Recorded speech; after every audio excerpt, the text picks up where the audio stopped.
Training মিশনের অংশ হিসেবে আকাশে ফরমেশন তৈরি করছিল মার্কিন বিমান বাহিনীর এলিট স্কোয়াড্রন থান্ডারবার্ডস। ঠিক সেই মুহূর্তে হঠাৎ করে একটি বিমানের গতি অস্বাভাবিকভাবে কমে যায়। কয়েক সেকেন্ডের মধ্যেই নিয়ন্ত্রণ হারিয়ে দ্রুত নিচের দিকে ঝুঁকে পড়ে F-16C যুদ্ধবিমানটি। বুধবার এই দুর্ঘটনা ঘটে ক্যালিফোর্নিয়ার মোহাভে মরুভূমির ট্রোনা এলাকায়। স্থানীয় সময় সকাল প্রায় 10:45 ভূপাতিত হয় যুদ্ধবিমানটি। প্রশিক্ষণের সময় স্কোয়াড্রনের বিমানেরা পরস্পরের খুব কাছ দিয়ে উড়ে জটিল ফরমেশন অনুশীলন করছিল।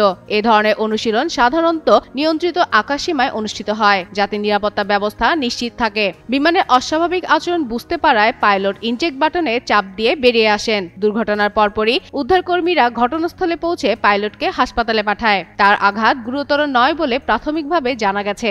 বিধ্বস্ত হওয়া বিমানের চারপাশ দ্রুত ঘিরে ফেলে সামরিক বাহিনী ও স্থানীয় ফায়ার ডিপার্টমেন্ট, যাতে আগুন বা বিস্ফোরণ ছড়িয়ে না পড়ে। সামরিক কর্তৃপক্ষ জানিয়েছে কী কারণে বিমানটি নিয়ন্ত্রণ হারিয়েছে তা এখনো পরিষ্কার নয়। পুরো ঘটনা তদন্ত করছে বিমান বাহিনী। তদন্ত শেষে বিস্তারিত তথ্য জানানো হবে। উল্লেখ্য, একই অঞ্চলে 2022 সালে একটি নেভি F/A-18 যুদ্ধবিমান বিধ্বস্ত হয়ে পাইলটের মৃত্যু হয়েছিল।